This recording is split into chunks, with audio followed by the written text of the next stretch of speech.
Welcome to 10 AM news. నేను చందు. ఇక details చూద్దాం. లోక్సభ ఎన్నికల వేళ ప్రతిపక్ష బీఆర్ఎస్కు ఊహించని ఎదురుదెబ్బలు తగులుతున్నాయి. ఇప్పటికే పలువురు లీడర్లు బీఆర్ఎస్కు గుడ్ బై చెప్పేశారు. కొందరు అధికార కాంగ్రెస్లో చేరితే మరికొందరు బీజేపీ కండువా కప్పుకున్నారు. తాజాగా వరంగల్లో బీఆర్ఎస్కు బిగ్ షాక్ తగిలింది. వరంగల్ బీఆర్ఎస్ ఎంపీ అభ్యర్థి కడియం కావ్య పోటీ నుంచి తప్పుకున్నారు. ఈ మేరకు మాజీ సీఎం బీఆర్ఎస్ అధినేత కేసీఆర్కు ఎంపీ అభ్యర్థి కడియం కావ్య లేఖ కూడా రాశారు.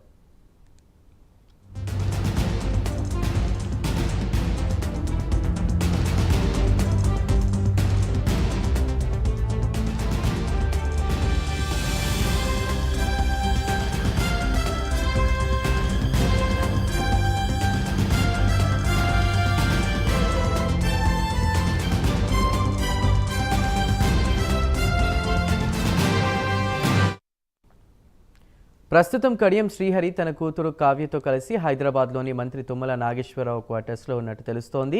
ఇవాళ గన్పూర్లో తనకు సంబంధించిన ముఖ్య అనుచరులను హైదరాబాద్కు రావాలని ఆయన పిలిచినట్లు సమాచారం. ముఖ్య నేతలతో ఇవాళ సమావేశం అయిన తర్వాత పార్టీ మార్పుపై ఆయన అధికారికంగా ప్రకటన విడుదల చేయనున్నట్లు తెలుస్తోంది. కడియం ఫ్యామిలీ పార్టీ మార్పు వ్యవహారంలో మంత్రి తుమ్మల నాగేశ్వరరావు, ప్రభుత్వ సలహాదారు వేం నరేందర్ రెడ్డి చక్రం తిప్పినట్లు ప్రచారం జరుగుతోంది.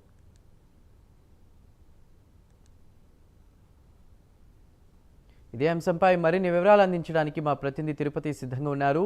తిరుపతి, కడియం శ్రీహరి అదేవిధంగా కడియం కావ్య పార్టీ మారబోతున్నట్లు ప్రస్తుతం క్వార్టర్స్లో ఉండి దీనిపై సమాలోచనలు చేస్తున్నట్టు కూడా తెలుస్తోంది. పూర్తి వివరాలు ఏంటి తిరుపతి?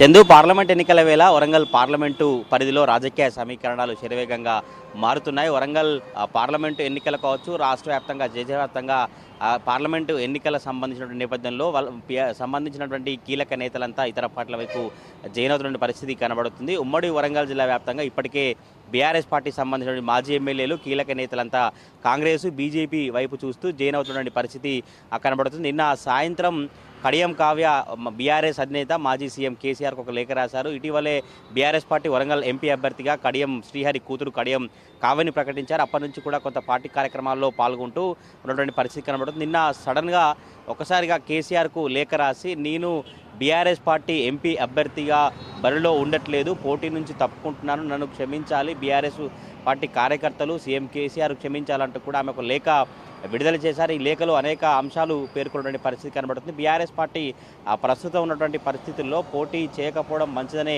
నిర్ణయం తీసుకున్నట్లు తెలుస్తుంది. బీఆర్ఎస్ పార్టీపై వస్తున్నటువంటి అవినీతి, భూ కబ్జా, ఫోన్ ట్యాపింగ్ ఆరోపణల వ్యవహారం అంతా కూడా ప్రస్తుతం ఇప్పుడు పార్టీ ప్రతిష్టను దిగజార్చింది. ఇప్పుడున్నటువంటి పరిస్థితుల్లో బీఆర్ఎస్ పార్టీ ఎంపీ అభ్యర్థిగా పోటీ చేయొద్దంటూ కూడా కడియం కావ్య, కడియం శ్రీహరి నిర్ణయించుకున్నట్టు తెలిసింది. మొత్తం వరంగల్ ఎంపీ అభ్యర్థిగా కడియం కావ్య విరమించుకున్నట్టే నిర్ణయం తీసుకున్నారు. ఇవాళ కానీ మరికొద్ది రోజుల్లో కాంగ్రెస్ పార్టీలో చేరేందుకు సిద్ధమవుతున్న పరిస్థితి. ఇప్పటికే కడియం శ్రీహరితో మంత్రి తుమ్మల నాగేశ్వరరావు, ప్రభుత్వ సలహాదారు వేం నరేందర్ రెడ్డి చర్చలు జరుపుతున్నటువంటి పరిస్థితి. గతంలో కూడా కాంగ్రెస్ పార్టీకి సంబంధించిన నేతలు, రాష్ట్ర నేతలంతా కూడా కడియం శ్రీహరికి టచ్లోకి వచ్చారు. అప్పుడు పార్టీలోకి రావాలని ఆహ్వానించారు. అయితే ఆ తర్వాత కడియం శ్రీహరి తిరస్కరించి అప్పుడు పార్టీలోకి వెళ్ళట్లేదు, నేను తప్పకుండా బీఆర్ఎస్ పార్టీలోనే కొనసాగుతున్నట్టు కూడా మీడియాతో కూడా మాట్లాడుతూ కావచ్చు, ఆయన ఎక్కడ కలిసిన అనుచరులతో కూడా అటువంటి చెప్పినటువంటి పరిస్థితి కనిపించింది. కానీ ఇప్పుడు సడన్గా ఇప్పుడున్నటువంటి బీఆర్ఎస్ పార్టీ పరిస్థితుల నేపథ్యంలో కావచ్చు, వారి అనుచరుల కార్యకర్తల స్టేషన్ గల్ఫ్ నియోజకవర్గాల అభిమానుల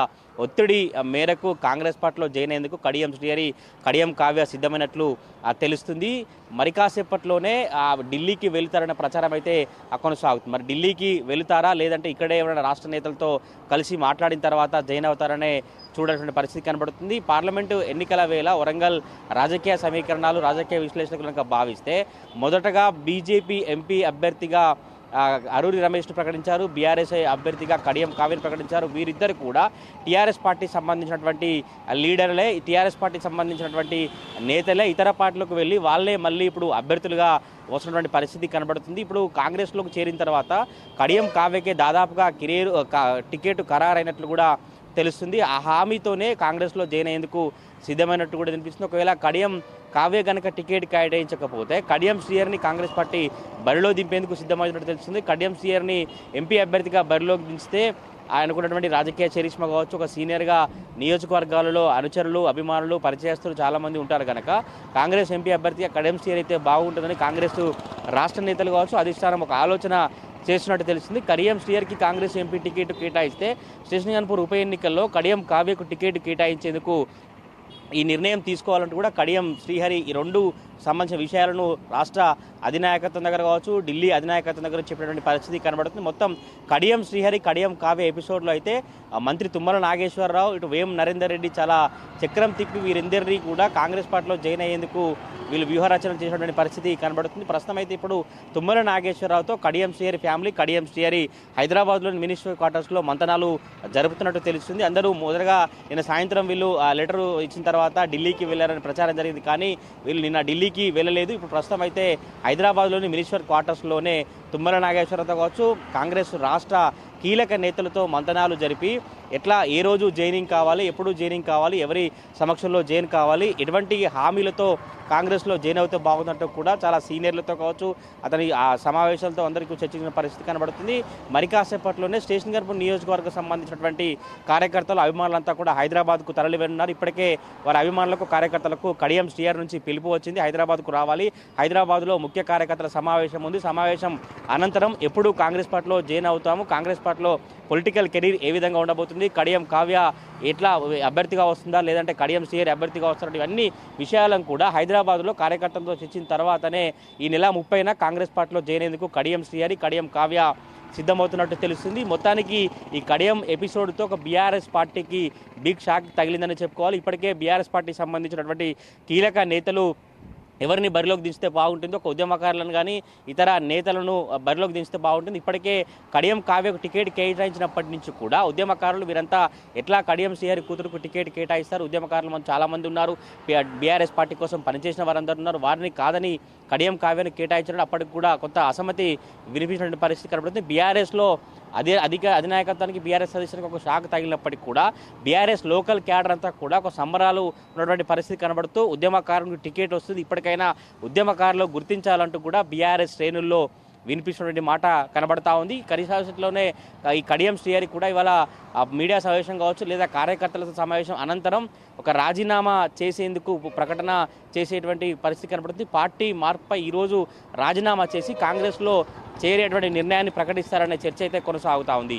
చందు, పార్టీ మారుతూ చేసినటువంటి కామెంట్స్ చూస్తే మళ్ళీ తిరిగి కాంగ్రెస్లోకి వెళ్ళబోతున్నాను కడియం శ్రీహరి. ఇక కావ్య కామెంట్ చూసినట్లయితే అభివృద్ధి అధికారంలో ఉన్న పార్టీతోనే సాధ్యం అంటూనే, మరోవైపు బీఆర్ఎస్ పార్టీ ఆరోపణలు ఎదుర్కొంటుంది, లిక్కర్ స్కామ్ ఇతర అంశాల మీద కూడా ఎక్కువ ఆరోపణలు ఎదుర్కొంటుంది. ఈ నేపథ్యంలోనే మన్నించమని వేడుకుంటూ కూడా లేఖలో పేర్కొన్నట్టు చెప్తున్నారు. సో పార్టీ మారుతూ ఇలాంటి కామెంట్స్ చేయడాన్ని ఎలా చూడాలి, దీన్ని అటు బీఆర్ఎస్ వర్గాలు కానీ కాంగ్రెస్ వర్గాలు కానీ ఏ విధంగా చూస్తున్నాయి?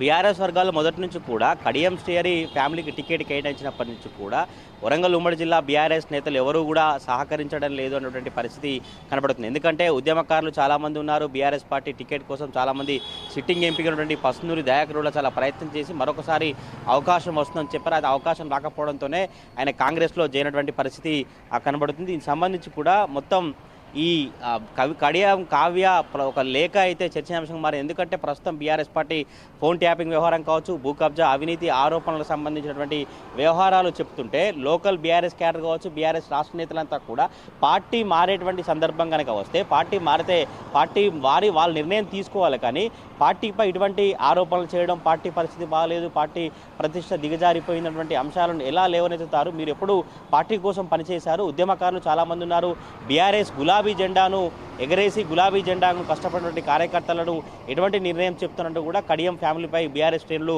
గుర్రుగా పరిస్థితి కనబడతా ఉంది. ఈ గతంలో కాంగ్రెస్ పార్టీలోనే కడియం శ్రీహరి ఉన్నారు, అప్పుడు నుంచి కూడా దానికి సంబంధించి మొదటి నుంచి కూడా కడియం శ్రీహరి కాంగ్రెస్తో అభివృద్ధి జరుగుతుంది, కాంగ్రెస్ పార్టీ ప్రభుత్వంలో ఉందంటూ కూడా అనుచరులు చెప్పినటువంటి నేపథ్యంలోనే కడియం శ్రీహరి వాయిస్ ఒకలాగా ఉంటే కడియం కావ్య వాయిస్ ఏమో బీఆర్ఎస్ పార్టీ ప్రస్తుత పరిస్థితి బాగాలేదు, అందుకోసమే పోటీ చేయలేకపోతున్నా అన్నటువంటి విషయాన్ని మొత్తం రాజకీయ విశ్లేషకులు వాళ్ళు పార్టీ మారుతారు కనుక ఏదో ఒకటి చెప్పాలి, ఏదో ఒకటి చెప్పి బయటికి వెళ్ళాలన్న నేపథ్యంలోనే కడియం కావ్య కావచ్చు, కడియం శ్రీహరి ఇలా చెబుతున్నారు తప్ప అటువంటి పరిస్థితి ఉండదు. రాజకీయ పార్టీల నేతలు ఎవరు కూడా పార్టీ మారినప్పుడు, ఇతర పార్టీలో జాయిన్ అయినప్పుడు సామాన్యంగా అభివృద్ధి కోసమో లేదంటే పార్టీ కార్యకర్తల అనుచరుల మేరకు, కార్యకర్తల ఒత్తిడి మేరకు అని చెప్తుంటారన్నటువంటి పరిస్థితి కనబడుతుంది. మరి కాసేపట్లోనే కడియం శ్రీహరి కావచ్చు, కడియం కావ్య కూడా ఈ పార్టీ మార్పుపై మీడియా సమావేశం ఏర్పాటు చేసి అసలు ఇంకా ఎటువంటి విషయాలను చెబుతారు. కడియం శ్రీహరి కూతురుకు సీఎం కేసీఆర్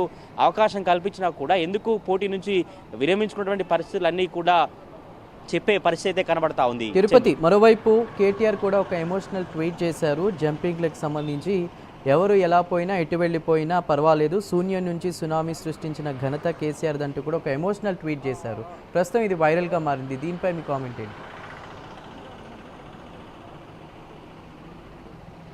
చందు, మొదటి నుంచి కూడా అసెంబ్లీ ఎన్నికల తర్వాత బీఆర్ఎస్ పార్టీ పరిస్థితి చాలా అధ్వానంగా మారిపోయిందని చెప్పుకోవాలి. బీఆర్ఎస్ ప్రభుత్వంలో బీఆర్ఎస్ పార్టీకి సంబంధించినటువంటి కీలక నేతలంతా కూడా కాంగ్రెస్ పార్టీ వైపు, బీజేపీ వైపు జాయిన్ అవుతున్నప్పటికీ వారితో ఏం కాదు, బీఆర్ఎస్ పార్టీకి ఎటువంటి నష్టం జరగదు అంటూ బీఆర్ఎస్ అధిష్టానం చెప్పినప్పటికీ కూడా చాలా సీనియర్ నేతలు బీఆర్ఎస్ ప్రభుత్వంలో కీలకంగా మంత్రులుగా అనేక పదవులు అనుభవించిన వారంతా ఇప్పుడు పార్టీని వీడుతున్నటువంటి పరిస్థితి కనబడుతుంది. నిన్ననే కేకే కూడా, అంటే కేకే బీఆర్ఎస్ పార్టీ జనరల్ సెక్రటరీగా ఉన్నారు.